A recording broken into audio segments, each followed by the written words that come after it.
പുതിയൊരു വീഡിയോയിലേക്ക് എല്ലാവർക്കും ആർദ്രമായ സ്വാഗതം. അപ്പം പുതിയ രണ്ട് ചിത്രങ്ങൾ ബിലായത്ത് ബുദ്ധ ആൻഡ് എക്കോ. ഈ രണ്ട് ചിത്രങ്ങളിലെ കളക്ഷൻ ഏകദേശമൊക്കെ ഞാൻ ഇന്നലെ വൈകുന്നേരം തന്നെ ഇട്ടിരുന്നു. ഏകദേശം 2 കോടി രൂപയ്ക്ക് അടുത്ത് ബിലായത്ത് ബുദ്ധ നേടും എന്നൊക്കെ അതൊക്കെ ശരിവെക്കുന്ന കണക്കുകൾ തന്നെയാണ് പുറത്തു വന്നത്. ഏതായാലും ബിലായത്ത് ബുദ്ധ എന്ന നമ്മുടെ ജയൻ നമ്പ്യാർ സംവിധാനം ചെയ്ത പൃഥ്വിരാജിനെ മാഫായിട്ട് അവതരിപ്പിച്ച ചിത്രം, ഇത് ഒരു തികഞ്ഞ പരാജയത്തിലേക്ക് നീങ്ങുന്ന കാഴ്ച നമ്മൾ കണ്ടുകൊണ്ടിരിക്കുന്നു. രണ്ടാമത്തെ ദിവസം ശനിയാഴ്ച ദിവസം മികച്ച രീതിയിലുള്ള കളക്ഷൻ നേടേണ്ടതാണ്. പ്രത്യേകിച്ച് ഒരു സൂപ്പർ സ്റ്റാർ ലെവലിലേക്ക് ഉയരുന്ന പൃഥ്വിരാജിനെ സംബന്ധിച്ച് അദ്ദേഹത്തിൻ്റെ 2 ചിത്രങ്ങൾ വൻ ഹിറ്റായിരുന്നു.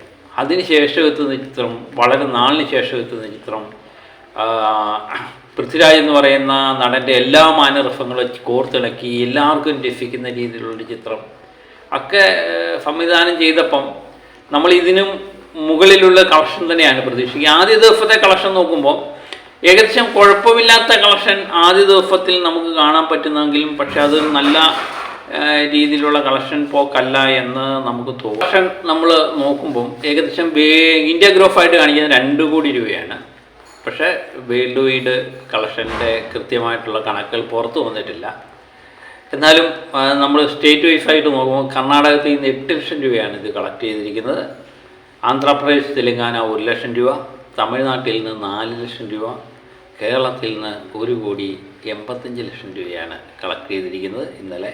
റെസ്റ്റ് ഓഫ് ഇന്ത്യ ഹിന്ദി ബെൽറ്റിൽ നിന്ന് 2 ലക്ഷം രൂപയും, അങ്ങനെ ടോട്ടൽ ഇന്ത്യ ഗ്രോഫായിട്ട് കാണിക്കുന്നത് 2 കോടി രൂപയാണ്.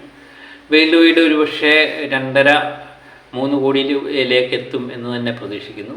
ഇത് ആദ്യ ദിവസത്തെ കളക്ഷൻ ഓക്കെ എന്ന് പറയാം. എന്നാലും പൃഥ്വിരാജിൻ്റെ മറ്റു ചിത്രങ്ങളെ അപേക്ഷിച്ച് ഒരു നിരാശ പകരുന്ന തുടക്കം തന്നെയാണ് വന്നിരിക്കുന്നത്. പക്ഷേ രണ്ടാമത്തെ ദിവസത്തിൻ്റെ കളക്ഷൻ നമ്മളെടുത്ത് നോക്കുമ്പോൾ വളരെ നിരാശ നൽകുന്ന കളക്ഷനായിരിക്കും ഉണ്ടാകാൻ പോകുന്നത് എന്ന് തന്നെയാണ് അറിയുന്നത്. കാരണം മണിക്കൂറിന് രണ്ടാമത്തെ പൃഥ്വിരാജ് എന്ന് പറയുന്ന ഒരു നടൻ്റെ രണ്ടാമത്തെ ദിവസത്തെ ടിക്കറ്റ് ബുക്കിംഗ് നോക്കുമ്പോൾ 1000 ടിക്കറ്റൊക്കെയാണ് മണിക്കൂർ വിറ്റ് പോകുന്നത്. 1000-ന് താഴെ വന്നു കഴിഞ്ഞാൽ 1 മണിക്കൂർ ട്രെൻഡിങ്ങിൽ നിന്നും മാറും.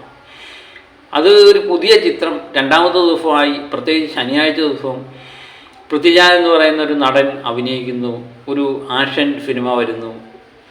എന്നിട്ട് പോലും 1 മണിക്കൂറിന് 1000 ടിക്കറ്റ് മാത്രമേ വിൽക്കുന്നുള്ളൂ എന്നുള്ളത് ഒരു റെഡ് അലേർട്ട് എന്ന് തന്നെ പറയേണ്ടി വരും എന്ന് തോന്നുന്നു. കാരണം വരും മണിക്കൂറിൽ ഇത് മികച്ച രീതിയിലുള്ള ടിക്കറ്റ് ബുക്കിംഗ് ഉണ്ടാകുമോ ഇല്ലയോ എന്നുള്ളത് നമുക്ക് നോക്കിക്കാണാം. മറ്റൊരു ചിത്രമാണ് സന്ദീപ് പ്രദീപ് എന്ന് പറയുന്ന, പിന്നെ വിനീത്, അശോകൻ, നരേൻ എന്നിവരെല്ലാം പ്രധാന കഥാപാത്രമാകുന്ന ചിത്രം. ദിൻജിത്ത് അയ്യത്താൻ സംവിധാനം ചെയ്യുന്നു. രമേശിൻ്റെ തിരക്കഥ എല്ലാം കൊണ്ടും മികച്ച ഒരു അനുഭവം നൽകിയ ചിത്രമാണ് എക്കോ മികച്ച രീതിയിലുള്ള പ്രതികരണം തന്നെയാണ് എല്ലായിടത്തു നിന്നും കിട്ടുന്നത്. അത് ഇന്നലെ തന്നെ നമ്മൾ പറഞ്ഞിരുന്നു. എക്കോയുടെ ടിക്കറ്റ് ബുക്കിംഗ് നോക്കുമ്പം ഇന്നലെ കളക്ട് ചെയ്തത് കേരളത്തിൽ നിന്ന് 75 ലക്ഷം രൂപയാണെങ്കിൽ ഇന്ത്യ ഗ്രോഫായിട്ട് കാണിക്കുന്നത് 85 ലക്ഷം രൂപയാണ് ഈ ചിത്രം നേടിയതായിട്ട് കാണിക്കുന്നത്. മികച്ച തുടക്കം തന്നെ സന്ദീപ് പ്രദീപ് എന്ന് പറയുന്ന ഒരു യുവ നടനെ സംബന്ധിച്ചൊരു മികച്ച തുടക്കം തന്നെയാണ് ഇന്നലെ ഈ ചിത്രം നേടിയിരിക്കുന്നത്. അത് നമ്മൾ നേരത്തെ തന്നെ പറഞ്ഞിട്ടുണ്ടായിരുന്നു. അത് മികച്ച രീതിയിലുള്ള ഒരു ചിത്രം തന്നെയാണ്. എല്ലാവർക്കും ഇഷ്ടപ്പെടുന്ന രീതിയിൽ തന്നെ ഒരുക്കി വെച്ചിരിക്കുന്ന ഈ ചിത്രം ഇന്നത്തെ കളക്ഷൻ നോക്കുമ്പോഴും നമ്മളെ ഞെട്ടിപ്പിക്കുന്നുണ്ട്. ബുദ്ധ 1000-ൽ പരം ടിക്കറ്റാണ് വിറ്റ് പോകുന്നതെങ്കിൽ ഇത് 5000-6000 കടക്കുന്നു എന്നുള്ളതാണ് ഏറ്റവും വലിയൊരു പ്രത്യേകത. മണിക്കൂറിന് 5000 ടിക്കറ്റൊക്കെ ഈ ചിത്രം വിൽക്കുന്നെങ്കിൽ എനിക്ക് തോന്നുന്നു ബുദ്ധയേക്കാൾ ഇരട്ടിയുള്ള കളക്ഷൻ ഇന്ന് പ്രതീക്ഷിക്കാം. ഇന്നൊരു 2 കോടിക്ക് മുകളിലുള്ള കളക്ഷൻ, 2-2.5 കോടി മുകളിലുള്ള കളക്ഷൻ ഇന്ന് പ്രതീക്ഷിക്കാം എന്ന് തോന്നുന്നു. അങ്ങനെ ഒരു കളക്ഷൻ തന്നെയാണ് എക്കോയിൽ നമ്മൾ കണ്ടു തുടങ്ങുന്നത്.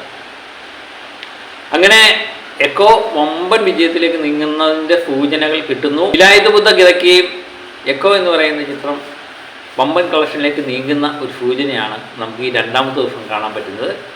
തിയേറ്ററിലെ അനുഭവം ഇതൊക്കെ തന്നെയാണ്. എക്കോ തന്നെ മുമ്പിലേക്ക് വരും എന്ന് തന്നെയാണ് നമ്മളെ ഒരു വിലയിരുത്തൽ. അപ്പം ഈ 2 ചിത്രങ്ങളും കാണാത്തവരുണ്ടെങ്കിൽ എത്രയും പെട്ടെന്ന് കാണുക.